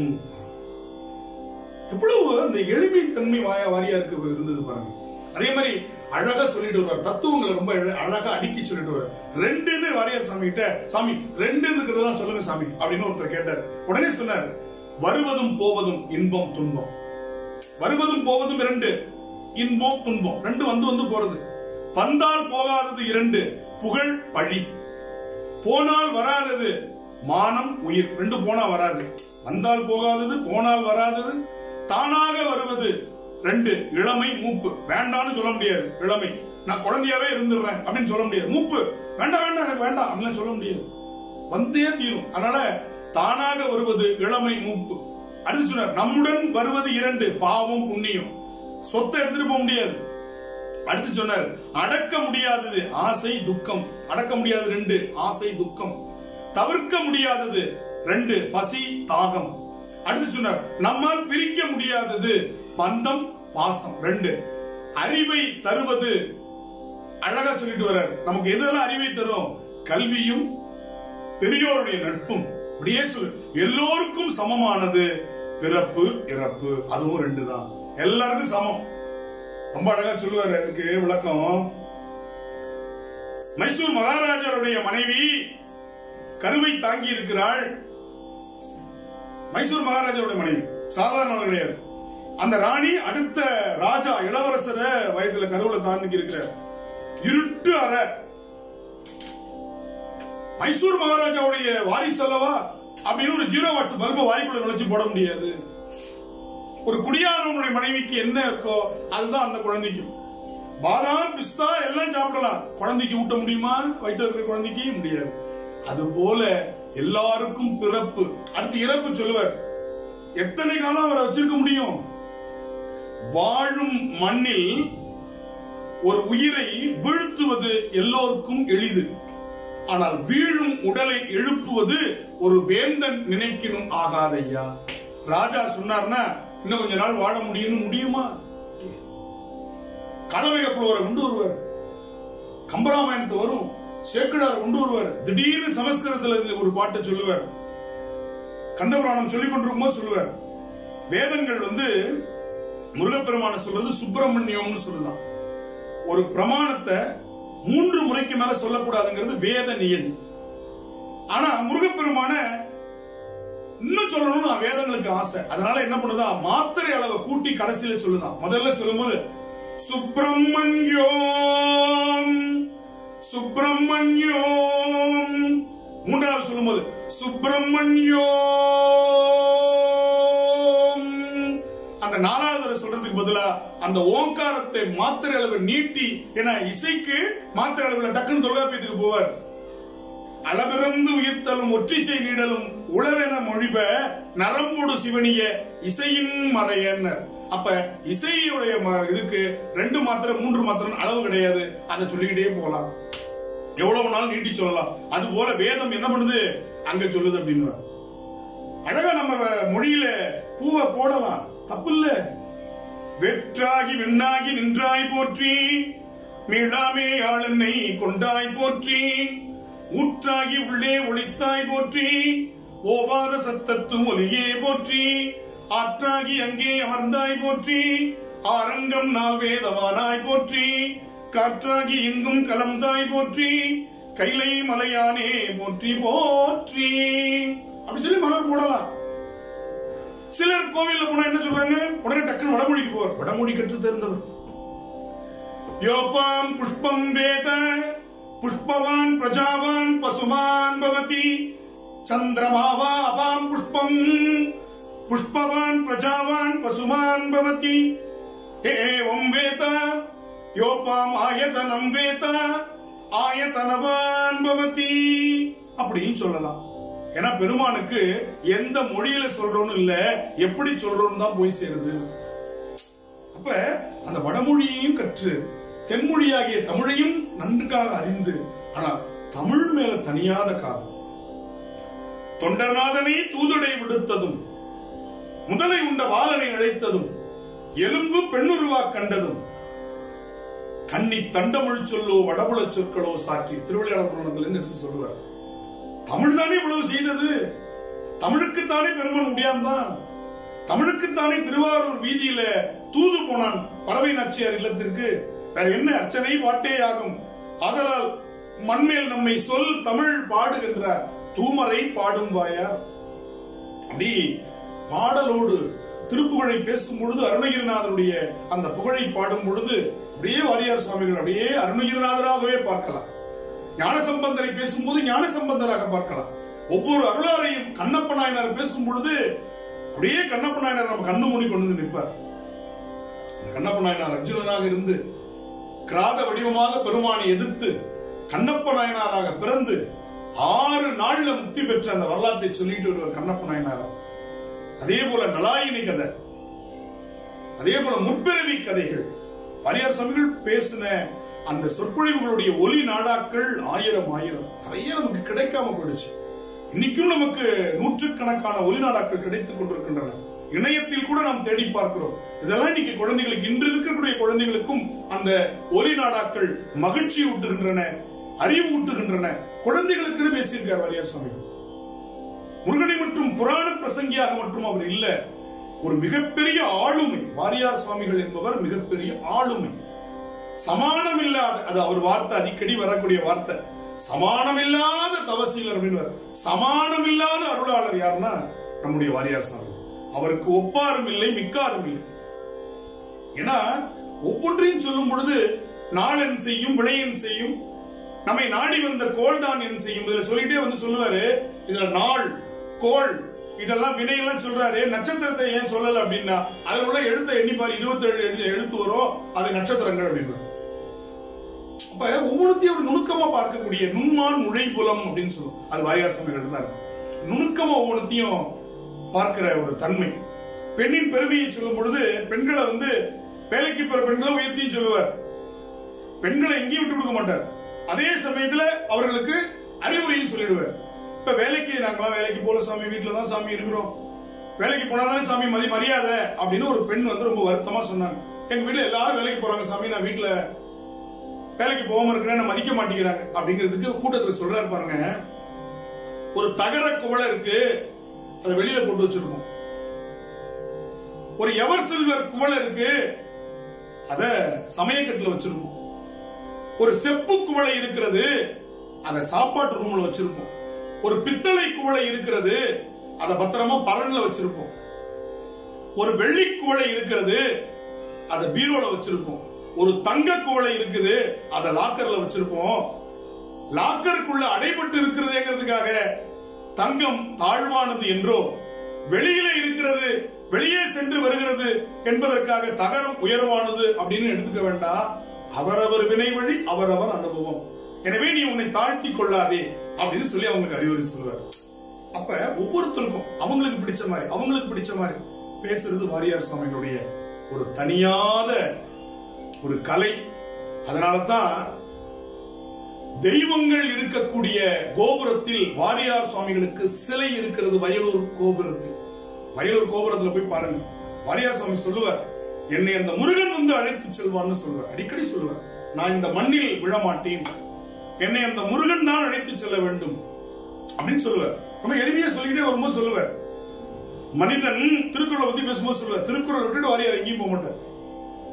மனிதன் கடவுளுக்கு சொன்னது திருவாசகம், கடவுள் மனிதனுக்கு சொன்னது கீதை, மனிதன் மனிதனுக்கு சொன்னது திருக்குறள். ஏன்னா அது ரெண்டுலயும் மனுஷன் கேட்க மாட்டான். எனவே இறைவன் மனிதனாகவே பிறந்து மனிதனுக்கு சொன்னது திருக்குறள் பாருங்க. அப்படி சொல்லும் பொழுது வாரியார் சுவாமிகள் வெளிநாட்டில் இருந்து சிகிச்சை முடிந்து விமானத்தில் பயணித்துக் கொண்டிருக்கிறார். விமானத்திலேயே வாரியார் சுவாமிகளுடைய உயிர் முருகப்பெருமானுடைய தாழ் அடைந்தது. அவருடைய அந்த பூத உடலை அனைவரும் தரிசித்து காங்கேய நல்லூரில் சமாதியாக மிக பெரும் ஒரு தியான கோவிலாக வள்ளல் வாரியாருடைய வளாகமாக அதை அமைத்து இன்று வணங்கிக் கொண்டிருக்கிறார்கள். அந்த ஊரே அவரை வணங்கிக் கொண்டிருக்கிறது, உலகமே வணங்கிக் கொண்டிருக்கிறது. அப்பொழுது வாரியாருடன் பயணித்தவர் சிறிது காலம் கழித்து ஒரு எண்ணம் வந்தது. வாரியார் சுவாமிகளுடைய உயிர் பிரிந்த நேரம் அவர் குறித்து வைத்திருந்தார் விமானத்தில்.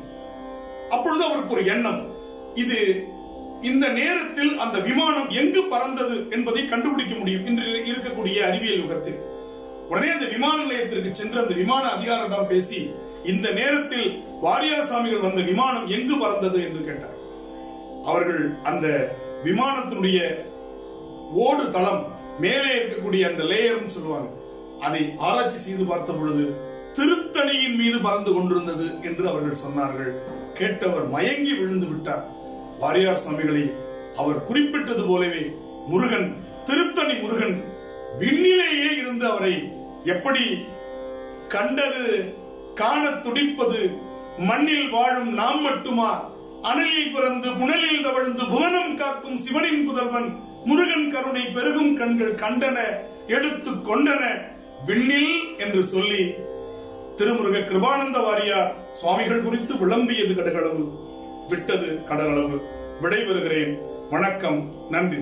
உருவாய் அருவாய் உள்ளதாய் இல்லதாய் மறுவாய் மலராய் மணியாய் ஒளியாய் கருவாய் உயிராய் கதியாய் விதியாய் குருவாய் வருவாய் அருள்வாய் குகனே. வெற்றிவேல் முருகனுக்கு அரோகரா. திருச்சிற்றம்பலம்.